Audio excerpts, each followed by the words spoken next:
las bombas trabajaban en 2 polos, en 4 polos, en 6 polos y así. Pero me tocó un proceso en el que teníamos que tener una velocidad intermedia. Y para ese tipo de velocidades antes se usaban poleas y bandas. Y me tocó diseñar. Yo jamás pensé que iba a llegar a ver una bomba que no tiene, con variador de velocidad que no tiene sensor. O los disaje, que son prácticamente los sistemas de anclaje para las bombas sumergibles de lodos o de aguas negras. Para que la bomba, si se siente atascada, cambia el giro y solita hace que su rotor no se atore. Bombeando Soluciones, podcast. Hola, bienvenidos a Bombeando Soluciones. Les saluda su amigo José Aguilar, mi amiga Elizabeth Pureco. Hola, ¿qué tal? ¿Cómo están todos? Mi amigo Brian Zapata. ¿Qué tal? Un gusto. Y mi amiga Edith Villanueva. Hola a todos.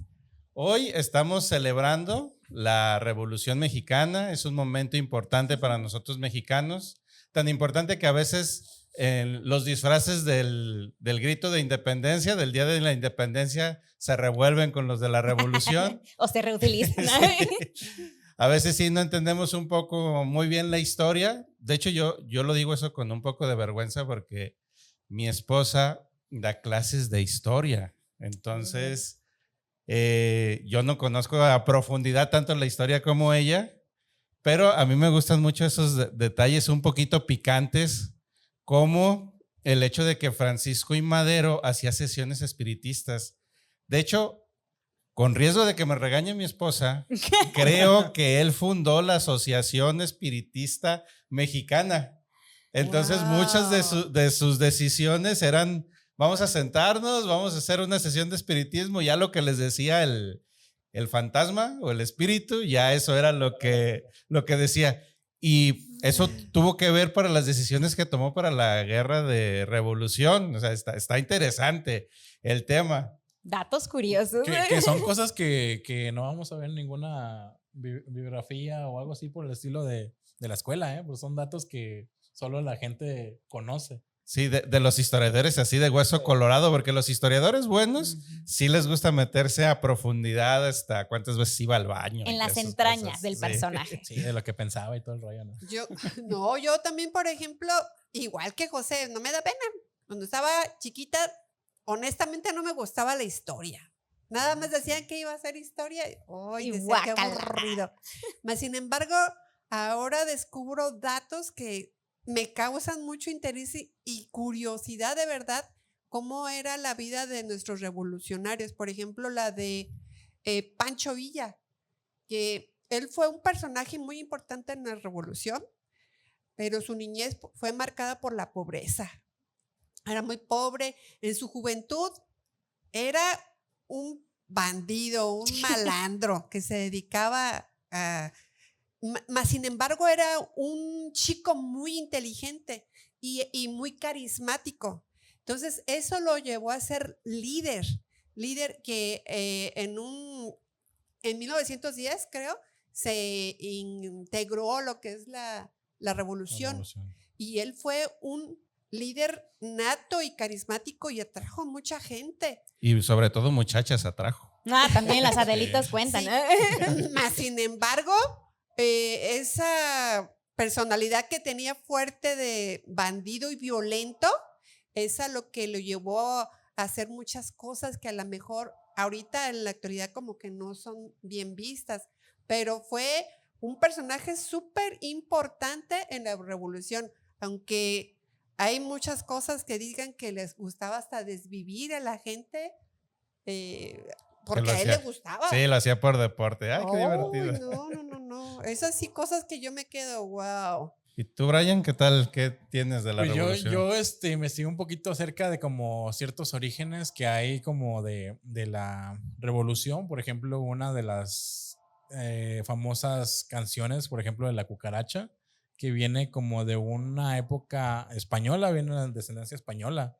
Si nadie, yo no me lo esperaba, honestamente, nada más lo fui investigando como datos curiosos, que La Cucaracha fue una adaptación de la versión mexicana que en realidad era como una canción de origen española, en donde por el tipo de tonada y la descendencia española se fue adaptando a México, y la tonada de la cucaracha era como un grito de burla hacia el enemigo en esos tiempos revolucionarios, que en ese entonces era Victoriano Huerta, si no mal no recuerdo. Ujú. Entonces, se burlaban de él por los defectos físicos que tenía, que según que era como que tenía algún problema en la pierna, que era como cojo así, que era muy borracho y que fumaba marihuana. Entonces, por eso ahí va la tonada de la cucaracha. Ahí va la el pip. cucaracha. Sí, sí, No, sí. pero también había canciones así dedicadas a las mujeres revolucionarias. Sí, de ahí yo creo que empezaron yo creo que los corridos, que eran las historias que cuentan de ciertos personajes. Sí, porque las Adelitas eran las que ayudaban a darles de comer a los revolucionarios para que se mantuvieran fuertes. Y había canciones dedicadas a las Adelitas. E inclusive también llegó... Hubo un batallón, ¿no? De mujeres sí, o algo que así. también ¿no? ellas se agarraron No me las acuerdo cómo se armas llama. y también se pusieron a Ese pelear. ese dato se me hace muy interesante, porque sí hubo o sea, sí, de por sí yo creo que las mujeres mexicanas son de armas tomar. Bravas. Entonces, yo creo que en ese entonces, que lidiaban con unos hombres mucho más machistas de lo que hay ahorita, y lidiar con todos los problemas que traían ellos, o sea, pues no era nada fácil. Entonces, yo creo que en ese entonces, donde les tocó tomar las armas, creo que era muy de cuidado esa ¿Y parte. tú, Edith, qué tienes de la revolución? Pues yo creo que yo voy a hablar de otro personaje, nuestro caudillo del sur, a Emiliano Zapata Salazar, que pues fue el comandante del Ejército Liberador del Sur. Que tenemos a su sobrino lejano o algo así. Ajá. Brian No, Zapata. la verdad no sé de dónde viene mi familia. No honestamente. sabemos si sea o Soy no, Zapata, pero bueno, al final. pero el apellido está. Sí. Pero bueno, a mí lo que me causa gran admiración o que me gusta de él es lo que luchó para entregarle la tierra a los campesinos, porque vamos a tomar su lema o esa frase que era su grito de guerra de tierra y libertad, porque él fue el que dio la pauta para la reforma agraria y poder regresarle tierras al campesino que la trabajaba. Pero pues ahora sí que, como diría él, pues a veces hicieron cosas buenas, a veces no tan buenas para poder llegar a ese fin, que ahora sí que no hay que juzgarlos, no sabemos en ese entonces qué sintieron o qué era lo que realmente pasó, porque no estábamos nosotros allí. No, cómo la estaban pasando, ¿no? Y Ajá. creo que de eso, de lo que luchó Emiliano Zapata, es porque se formaron los ejidos, ¿no? Que Es hoy en correcto. día todavía hay. Todavía O sea, existen. Todavía existen. De hecho, el legado más poderoso que tenemos de la Revolución Mexicana es que fue para proteger a los pobres y a los campesinos. Eso fue algo Yo creo muy que la fuerte. desigualdad social. La desigualdad social. De clases, ¿no? Sí. Lo monetario como tal. Encontré un dato que me llamó mucho la atención, de que en un punto ya para finalizar la revolución, Alemania le proponía a México que atacaran para recuperar sí es nuestro cierto. territorio del norte. Sí, Pero nuestro bendito presidente Venustiano Carranza lo rechazó. Oh. Él dijo no. Fíjate que hubiéramos recuperado nuestro territorio. ¡Ay! Pero sí, pero iba a ser una guerra un poquito complicada, ¿no? Porque ya era pelearse contra Estados Unidos y pues no es cualquier cosita de, ay, ahorita Sí. llego y lo invado. No son enchiladas. Bueno, vamos a comenzar un poquito con el tema de ahora sí de las bombas, porque las bombas también han traído revolución a lo que han hecho, porque revolución, su nombre significa pues que está habiendo un cambio o hay un cambio muy grande. Pero De- espera, Jos, un momentito. Hay que invitarlos también a que se suscriban a nuestro canal y nos sigan. Nos sigan. Apachúrrenle la campanita. Sí, pongan sus notificaciones para que vean constantemente nuestros episodios y estén al pendiente de pues todos nuestros temas, ¿no? También invitarlos a que participen en nuestras dinámicas o los cursos que vayamos a estar sacando, y pues obviamente también que comenten acerca de lo que ustedes piensan sobre la Revolución Mexicana. Póngale like, muchos likes Sí, queremos. revisen los comentarios porque puede haber sorpresas ahí. Bueno, continuamos. Entonces, la revolución significa que cambia mucho la situación después de esa revolución. Por ejemplo, el México antes de la revolución era una historia, después de la revolución es otra historia completamente diferente.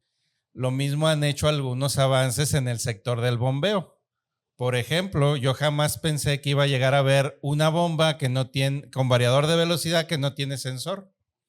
Eliminan completamente el sensor Sí. y está la pura bomba con el variador de velocidad variando la velocidad, que sí tiene sus pros y sus contras. Hay que ponerla, como todas las bombas, hay que ponerla donde va, porque si ponemos una bomba sensorless en un sistema hidroneumático, pues inmediatamente va a fallar. Pero si lo ponemos en un sistema de HVAC, de recirculación de agua fría o de agua caliente, vamos a tener un muy buen rendimiento, porque lo que hace la bomba de sensorless es que tiene programada la curva dentro del variador de la bomba. Ay, qué Por lo chévere. tanto, no necesita sensor porque está midiendo el amperaje de la bomba, está tomando en cuenta la información que se le metió tanto de la bomba como en el sistema, y entonces ya se evita el problema o el accesorio del sensor.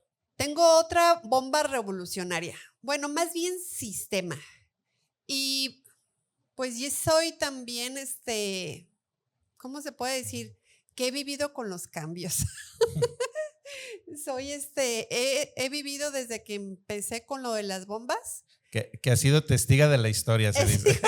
He sido testigo de este cambio revolucionario en las bombas, por ejemplo, las bombas de proceso.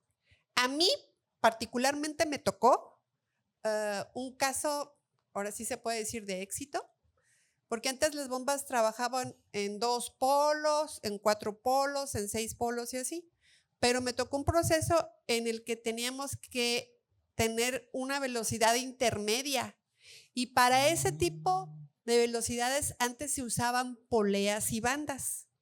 Y me tocó diseñar a qué diámetro tendría que ser La polea. la polea con la que salía el motor. ¿Y cuántas poleas, no? También. Ajá. Y la polea a la del diámetro mayor para poder conseguir la velocidad que yo requería para el proceso. Además, las curvas antes, ahora con nuestros sistemas Con selectores modernos. y software, pues se hacen inmediatamente las curvas. No, antes yo con las leyes de afinidad teníamos que hacer la curva a mano y ponerlo Muy así. buen tema para que nos expliques, Eli, las leyes de afinidad. Sí. Anótenlo. Y entonces nos tocaba hacer, y ahí checábamos exactamente a qué revoluciones teníamos que hacer. Ahora inclusive pues ya lo hacemos con Hertz, pero antes calculábamos las RPM con poleas y bandas. Y yo me acuerdo, esa compañía, esa empresa se llamaba Arancia, ahora se llama Ingredium, pero ahí instalamos unas bombas de proceso con poleas y bandas. Ahora en la actualidad, ya esos armastotes, ese espacio tan enorme, Esos pequeños monstruos. ya lo hicimos a la basura y ahora utilizamos lo que se llaman variadores de frecuencia, de lo que estabas hablando. Sí. Pero sí se colocan ya sea sensores de flujo o sensores de presión, a como nosotros lo queramos trabajar. Entonces se eliminó, se ahorró mucho espacio y entonces la programación vino a hacer revolución a este área de las bombas. Y hay una cosa importante, Eli, porque usted calculó el diámetro de las poleas, Ajá. pero ya nomás así quedó. Ah. Si por alguna cosa movían el proceso y necesitaban, dame 100 RPMs más, había Cambio. que cambiar todo otra vez, Toda volver a la hacer el banda, toda la cálculo. Y polea. hacerlo a mano, ¿no? Pues Sí. también Sí. porque Yo te lo digo porque a mí me consta, yo lo hice a mano. Y ahora el sistema más rudimentario tiene un botoncito para girarlo y súbele 100 RPMs, bájale 100 como RPMs. Dynamo, ¿no? Así de qué. Porque el más Sí. moderno ya es touch. No, el más moderno está todo automatizado para que con está el aquí. sensor no tengan que estarle moviendo nada. Y ya los que no se quieren meter a la automatización todavía, que deberían, porque es otra revolución, le mueven con su botoncito más RPMs, bueno, es RPMs. Yo traigo otro sistema revolucionario también, que ya lo hemos tocado anteriormente, son los codos de izaje, que son prácticamente los sistemas de anclaje para las bombas sumergibles de lodos o de aguas negras. De las que tanto hemos hablado. Sí, Que tanto nos gustan. en realidad el sistema como tal es muy bueno porque te evita tiempos de operativos como tal, te ahorra horas hombre como tal, te evitas que una persona pues ponga en contacto con aguas negras, o sea, que la verdad pues no son nada sanas, o sea, en realidad pueden tener bacterias o virus o algún tipo, o sea, sabemos que somos muy frecuentes personas de mantenimiento que traer cortadas o cualquier tipo de daño físico, que es muy fácil, o sea, manejas cables, alambres, herramientas punzocortantes, y estar en contacto con aguas negras es un riesgo latente de que te puedas enfermar no solo de una infección, o sea, ya enfermedades más Un fuertes. tétanos, no Sí, sé. sí. Sí. Y son, o sea, para que una persona se tenga que bajar a las aguas negras a desconectar una bomba, pues es una tiempo, otra es de que no solo es una persona y además pues el riesgo que corre esa persona.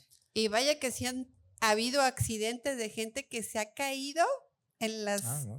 Sí. en las plantas de tratamiento de agua residual, el agua sucia, imagínense. Sí, yo tengo un dato, por ejemplo, una vez fuimos a una planta de tratamientos, cuando yo estudiaba todavía, como tenía una materia de tratamientos de aguas residuales, fuimos a una planta a recolectar para hacer un muestreo de, creo que era una práctica, ni siquiera era de como muestreo de calidad, sino más bien era como de generación de metano o algo así. Pero el caso es que ocupábamos el agua y el encargado nos dijo, no, pues ahí agarren, súbanse al biodigestor, y así yo de, ok. Y mi amigo dijo, no, yo lo agarro, que sabe bien valiente. Y con una botellita así como si nada. Y yo, ok, ahorita Y nomás mis te lavas las guantes, manos. Dije, y mis guantes, al ¿dónde menos te están? lavas las manos. Y no, pues sí, se fue a lavar las manos y todo. Pues ya nos fuimos al laboratorio, a la escuela y todo. Y al tiempo me dijo, no, tuve que ir al dermatólogo porque empezaron a salir unas verrugas rojas. Sí. Para que me las quitaran y pues viera qué era. Pero fue por eso, porque lo único que él como que tuvo de actividad como tal para que pudieran salirle ese tipo de verrugas fue esa práctica de estar en contacto con el agua residual. Por eso es importante el sistema de balizaje. Sí, Aunque sí, yo sí. sigo creyendo que eso fue lo que les dijo. Nada, Fue no, a la sí. planta de tratamiento, ¿no? No, o sea, independientemente de eso, yo creo que, o sea, yo también tuve contacto, por ejemplo, con reactivos químicos ahí en el laboratorio y todo, y pues nunca me salió nada, o sea, yo era de los que me cuidaba que no me quedara nitrato de plata porque luego te mancha y todo ese rollo. Entonces, en realidad sí es muy evidente cuando algo te impacta, o sea, te hace un daño al instante. Entonces, es un método, un sistema revolucionario que muchos de los fabricantes de bombas ya tienen y que vino a reemplazar toda esta parte manual y de los riesgos que involucraba como tal. Sí, y recuerden que ya cada vez hay menos personas dispuestas a meterse al cárcamo y que todas las bombas en algún momento necesitan mantenimiento o reemplazo. Entonces en algún momento hay que sacar esa cosa que está allá abajo. Yo de hecho en la actualidad todavía veo empresas de que compran bombas para aguas residuales y le digo, ¿cada cuánto le dan mantenimiento? ¿Mantenimiento? No, hombre, esas las compramos, las instalamos y hasta que se dañen. A ver, tú métete ahí. Y es cierto. Y si hablamos de revolución, yo creo que precisamente la guerra de revolución nace por una necesidad del pueblo. Y si nos vamos y lo vemos en las bombas, cada uno de los buenos cambios o de las nuevas actualizaciones en tecnología también nacen de necesidad. Y si seguimos hablando de aguas negras, la necesidad de mover agua residual, pero con sólidos, con fibritas, etcétera, es donde vienen y aparecen las trituradoras. No, ojo. Estos son residuos orgánicos. Orgánicos, claro. Hoy en día ya no son orgánicos solamente los que terminan en las aguas residuales. Y además de que el tema de que todo hay que ahorrar el agua y toda esta parte, hay inodoros donde ya tienen menor consumo de agua. Eso involucra ¿qué? Un mayor concentración de sólidos. Entonces es más difícil mover ese tipo de agua. Digo, ¿Sí? para que lo entiendan que no solo son sólidos orgánicos, ya llegan a haber sólidos inorgánicos y para eso vinieron estas bombas trituradoras que menciona Edith. Sí, y esta evolución va muy de la mano a todos los sistemas o la necesidad de sanear el agua precisamente. Entonces, si nos vamos a un poco de historia, pues obviamente primero fueron las bombas normales de aguas negras, después vienen las trituradoras, pero si vemos a Soler, que se dio cuenta que ya no solo son residuos orgánicos y que de repente ya está el montón de condones en el agua y se atoraban mucho el triturador, vienen a darnos una nueva solución con sus bombas bidireccionales o reversible. ¿Para qué? Para que la bomba, si se siente atascada, cambia el giro, entonces empieza a cortar al lado contrario y solita hace que su rotor no se atore. Oye, yo había escuchado de las bombas bidireccionales que son de aguas negras que tienen un impulsor sin triturador. Pero ahora tú estás diciendo que es con triturador, que tritura hacia los dos lados. Por Sí, si sí, se sí. atora. Exacto. De verdad, yo he visto pruebas ya en físico de bombas de la marca que distribuimos, la marca Soler. Yo creo que es la mejor hasta ahorita de la que he visto trituradoras. Ahí disculparán el comercial, pero la de Soler es hasta ahorita las bombas trituradoras que he visto, wow, que me dejan así súper eficientes para triturar todos los A mí me residuos. encanta su filosofía de siempre crecer y mejorar de la mano con los usuarios de las bombas. Entonces, cada que ellos detectan una nueva necesidad, en planta están con ingeniería dándole vuelta y vuelta para dar una nueva solución. Y eso es parte de una evolución de los equipos. Sí, una revolución como tal de siempre estar resolviendo esos problemas nuevos que van surgiendo con cada uno de los usuarios, porque sí tiene un muy buen servicio donde dicen, ¿sabes qué? A ver, ¿qué te está pasando? Antes de quererte vender una bomba, te preguntan, ¿pero qué está pasando? O sea, te empiezan a dar su listado de que, a ver, fue trabajo en seco, hubo un cambio de amperaje o de voltaje, ¿qué problemas tuvieron? Y si los van descartando, todavía se clavan más, o sea, de que, a ver, pero ¿por qué? O sea, ¿por qué mi bomba está fallando? Y es donde le dan ese seguimiento para tener esos casos de estudio y tener esa mejora. Ahora, no metiendo tanto el comercial que decía Eli, el tipo de trituradora que tiene Soler, les voy a decir por qué es muy buena comparación de otros tipos de tecnologías. El tipo de tecnología que tiene de corte de Soler es un corte axial. Lo que hace es de que no bombea los sólidos hasta que no estén cortados. Quiere decir que primero tiene una cuchilla. Digamos que esta es una bomba doméstica, pero vamos a imaginar que es triturador. es una bomba de sumergible. En la parte inferior es donde tiene la succión y en la parte de acá es donde la descarga. En la parte inferior tenemos un plato con una cuchilla como si fueran, no sé, dos cuchillos ahí pegaditos con un rotor y que está girando así como que si fuera no sé, imagínense como el jueguito del Fruit Ninja. Ajá. Entonces está girando a 3500 RPM, que está a la hora de que impacte, más bien que esté succionando la bomba, va a impactar el sólido y va a pegar con el plato y las cuchillas que va a estar cortando antes de que entre a la carcasa de la bomba. Y entonces, literal los hace confeti para poder entrar a la bomba. Sí, entonces esa es la parte interesante, la parte revolucionaria que tenemos en estas bombas trituradoras. ¿Por qué? Porque si hay algo que no puede cortar la bomba, lo va a golpear y lo va a aventar lejos de la bomba. Entonces evitas la probabilidad de tener un atascamiento. Ahora, ¿qué es lo que menciona Edith? Hay bombas que no solo giran en una sola dirección. Se llega a atascar por cualquier cosa que sea... Que esté muy largo. Más bien que pueda ser un sólido que se estire mucho. Uh-huh. Yo creo que como unas medias, látex, que lleguen si tratas de cortarlos, a lo mejor se estira tanto que ya no permite que se pegue, se calienta por el estiramiento. Por la fricción. Y ya se hace como una goma, no lo cortas ya. Entonces lo que puede hacer ahí la bomba es de que para, inicia un ciclo nuevo que le llaman ellos y gira, invierte las fases y gira el motor en sentido contrario para destrabarse la bomba como tal y empieza otro ciclo hacia otra dirección. Entonces es una bomba relativamente como inteligente Muy en eficiente. donde evita ese atascamiento a una probabilidad muy nula. Entonces, por eso es que es una marca que nosotros recomendamos para estas bombas trituradoras como tal. Exacto. Y ojo, esta maravilla de bomba reversible por sí solita, pues no va a hacer ese cambio de giro. Necesita un tablero de control.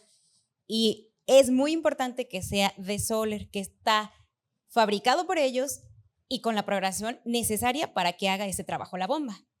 Ahorita que estaban hablando de... Después del comercial.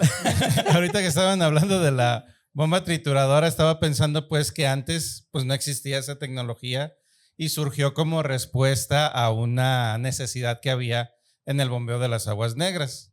Y me puse a pensar que antes, en el tiempo de la Revolución Mexicana, pues no había celulares. No. Entonces se iban los hijos con la bendición de Dios y ya los papás se acordaban en la tarde o en la noche, pues no ha regresado y pues no había manera de hablarles por teléfono. Hoy me da miedo pensar, que no puedas localizar a una persona con una llamada, porque de hecho hoy estamos tan acostumbrados a mandar un WhatsApp o a hacer una llamada. No, a mandar la ubicación. Sí, o sea, En tiempo real. Estamos acostumbrados a que sabes dónde está y si no te contesta en 5 minutos o ya te está haciendo infiel o ya le pasó algo, ya lo vas a encontrar en una zanja. Entonces, algo así es otra revolución que yo les traigo a proponer, bueno, a platicar. Es la revolución de la telemetría. Así como antes no nos podíamos imaginar qué pasaba si no sabíamos dónde estaban nuestros seres queridos, yo tampoco me puedo imaginar en unos años cómo va a ser el mundo sin saber qué está pasando exactamente con nuestras bombas. Ahorita estamos en una etapa muy temprana de la telemetría en cuestión de que no está instalada en todas las empresas ni en todas las ubicaciones, pero en poco tiempo va a ser algo obligatorio. No va a haber ningún gerente de mantenimiento ni ningún gerente de planta que no quiera saber qué está pasando tanto con sus bombas de aguas negras para que no se desborde el cárcamo, como con sus bombas del sistema hidroneumático para que no se quede el hotel sin agua, o con sus bombas de recirculación de agua para que no se quede pues quemándose los huéspedes en los cuartos sin el aire acondicionado. La telemetría sí es una de las ventajas que hoy tenemos la oportunidad de comernos una muy buena rebanada del pastel, y si se apoyan de expertos como nosotros, nosotros les podemos ayudar para que cualquier equipo de bombeo tenga la telemetría necesaria. Y ahorita la verdad es de que, así como dice Brian, así como pueden mandarle la ubicación en tiempo real a su novia para que no piense que están en otro lado, también las bombas pueden estar mandando cada 5 minutos o cada hora, dependiendo de lo que ustedes requieran, si están prendidas, si está apagada, si se fue la luz, si alguien le metió la mano. Entonces, la telemetría es algo que está revolucionando, que ya revolucionó algunas partes, pero que todavía le hace falta meterle más revolución. Sí quisiera, aunque en un tema posterior vamos a hablar también de algo muy revolucionario, que son el sellado de las bombas. El sellado de las bombas ya lo vamos a ampliar más ampliamente después, pero antes se usaban así como anillos para sellar las bombas. Ahora están unos accesorios que se conocen como sellos mecánicos para evitar fuga. Y también otro tipo de bombas que son magnéticas, que ese tipo de bombas son cero fugas. Esas bombas las puedes ver para productos peligrosos como tal, que no quieres que tengan contacto con el eje del motor, pues de la bomba tal cual. Entonces tienes un accionamiento por un acoplamiento magnético, tengo entendido. Entonces está muy interesante. Está muy interesante ese. Ya platicaremos después. Sí. Pero no se olviden de ponerle su like, por favor. E igual, todos los que nos están viendo, por favor, coméntenos Ya propusimos Sí. unos temas para nuevos capítulos, pero nos gustaría saber qué quieren escuchar o qué otro tema es interesante O para qué- ustedes. ¿O qué bomba nos faltó? Ajá, Por ejemplo, a mí se me también. ocurre ahorita la Jet. Ajá. Ok. No solamente hay que decirnos adiós así de fácil. Recuerden que los vamos a estar esperando en nuestro curso presencial en Guadalajara. En los comentarios vamos a dejar el link para que puedan suscribirse. Recuerden, ya lo dijo Eli, ya lo dijo Brian y Jos. Por favor, suscríbanse para que no se pierdan ningún detalle de los temas que platicamos y síganos en todas nuestras redes, CIVIGDL. Gracias. Adiós, Bye. bye. Bombeando Soluciones, podcast.